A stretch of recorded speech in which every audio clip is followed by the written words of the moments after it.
Hello, and Round welcome one. back. Okay, round one. Welcome back to Inside Boxing's Throwdown. I'm Aurelio Martinez, Steve Johnson, and I'll tell you what, we're coming back. Now we're going to talk about Floyd Mayweather and his retirement, Steve. His post-fight interviews, and they were talking about it. He mentioned that it was it for him. That was it. They asked him if he was going to try to break Marciano's record now that he's tied it. He says he wasn't concerned about that. He says, he's made over $700 million in his career.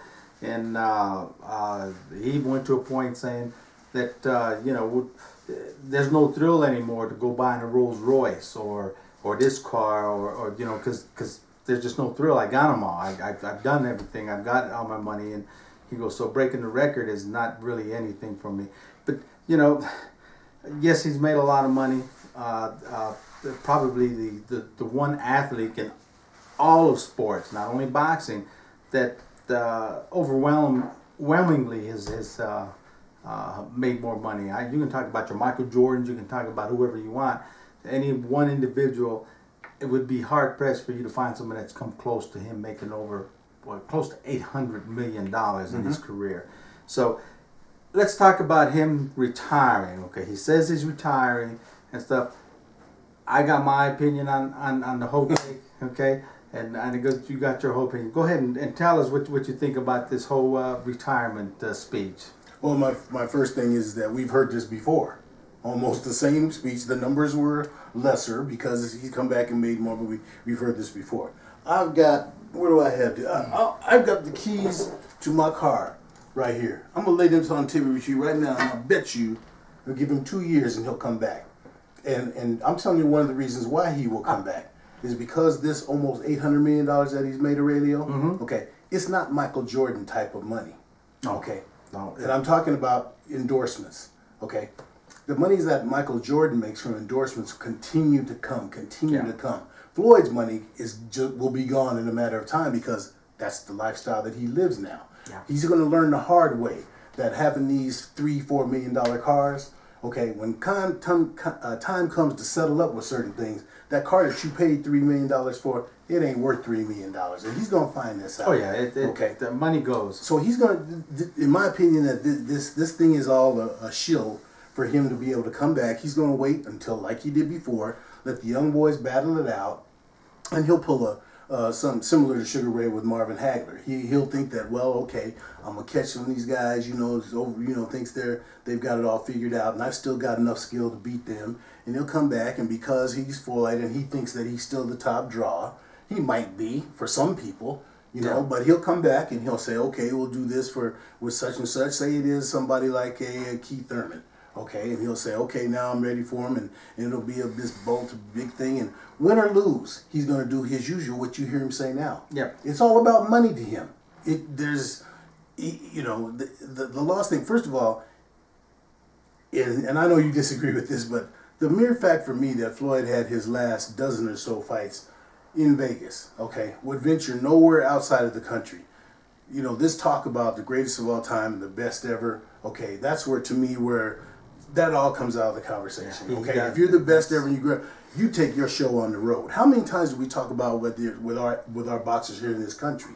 You got to take your show on the road and prove you're the best. Floyd would not do that. Everybody had to come to Vegas where he had his comfort zone. Funny that you mentioned the word comfort zone, that phrase, because that's his comfort zone is Las Vegas. That's where he has all of his bully mentality and everything plays out right there. He gets out of that, you get to see a little bit of a change.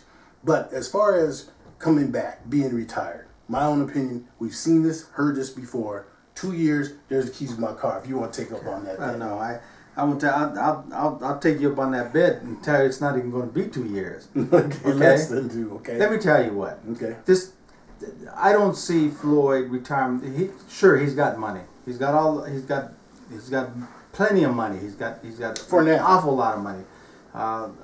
So he's not hurting for money, and he's not going to be hurting for money for some time. Okay, if at all, because we don't know what the future is going to spell. But all this talk about retiring, number one, he tied Marciano's record. Okay, records are made to be broken, and you're not going to even tell me any time, any way, anywhere that he is not considering breaking that record. because let me tell you Floyd made this whole announcement because he wants people. He likes the attention. He likes people to like him. Okay, and that's really what's been his thorn in the side, is that he's not getting that. He doesn't get the attention of the likable attention. You know, the love. He doesn't get the love. He still feels underappreciated. Well, he is. People don't see him like they see Muhammad Ali, because he's not, or a former. Okay, but that's what he wants. So this whole thing is nothing but lip service, because he wants Showtime or HBO or the People or something to come back. Oh, Floyd, don't retire. We need you for boxing and stuff. He wants to hear this, okay? And if he doesn't hear it, it's going to hurt his ego even more, because that's what he's doing all this for. He's doing all this because he wants people to talk to him in that sort of tone. He wants the Showtimes to come back. Oh no, we need you. We need the boxing needs you. Boxing needs you. You know, Floyd, don't go. Boxing's gonna die. He wants to hear that. Okay, I don't think he's gonna hear it because he hasn't heard it throughout his whole career. There you go. But he will come back and break that record, because that's a big goal that people have, is to get that record and get on the list of having this record. You know, Floyd don't have no record right now that's worth, any boxers really don't. I mean, when you get that record that people were actually going to try to break, like Marciano's had that record for forever, and no one's been able to come close. Now you're going to tell me Floyd's going to tie this record and just quit? It's not going to happen. Okay, he's going to break that record, and it's not going to be against Thurman, and it's not going to be against anyone that has a chance. Bum? It's going to be. Oh man! It's going to be to break the record. Well, then his legacy is shot.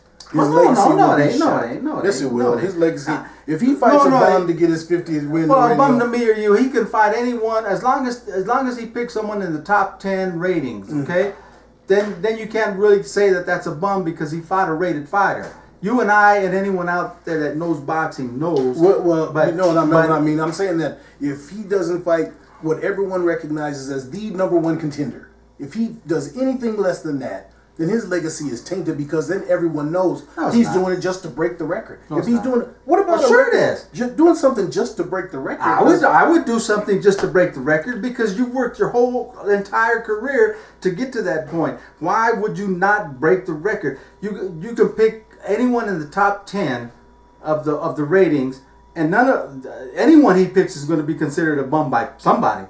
Okay, so you know, why would he go in there and fight a dangerous fight like Pacquiao again, or Thurman again, or Thurman one time? You know, I wouldn't even consider that. Stay away from. Break the record, okay? Break the record. Well, then go and have it down at 20th Street Rec Center in the gym and fight somebody, because nobody's not going to pay for that. But no one was going to pay for this fight. He was guaranteed $35 million. Do you know that? And he came out saying more like $70 million in front of the MGM. Just before the fight started, they were still giving away tickets to fans. Did you know that? He doesn't care. I'm not talking about what you care. I'm saying there were still people standing out there for, you're the one who said people are going to be flocking there to see him. No, they're flocking there for free. Okay, they were still out there in front of the fight a half hour before the fight started. And the fight started here in Mountain Standard Time around 9:30 p.m. They were giving away tickets to the fight. People are over that, man. And him not fighting anybody and picking somebody like Berto, let him pick another Berto, and you watch how the fans retaliate to that. I'll make that prediction. You can make that prediction. I'm talking about breaking the record and going into record books. Well, go ahead. You break the record, and trust me, he will break that record. Well, go ahead. Okay? Go in the record. He may retire after he breaks the record. I mean, he talked about that. Again, he might as well. He might as well go. That's what he does now. Win some, then retires when the shit gets a little heavy, and then he'll retire again. So, hey, you might be right, but there's still the keys to my car if you want to take that bet. But anyway, there you go. Floyd, retired or no retired? To me, I don't think it was really a retirement speech. In other words, I don't really think he went out and says, "Hey, I'm done. I'm quitting. You'll never see me in the ring." I think he just said he doesn't need to fight again. He doesn't need to break Marciano's record. It was just a call for people to see how much attention he's going to get.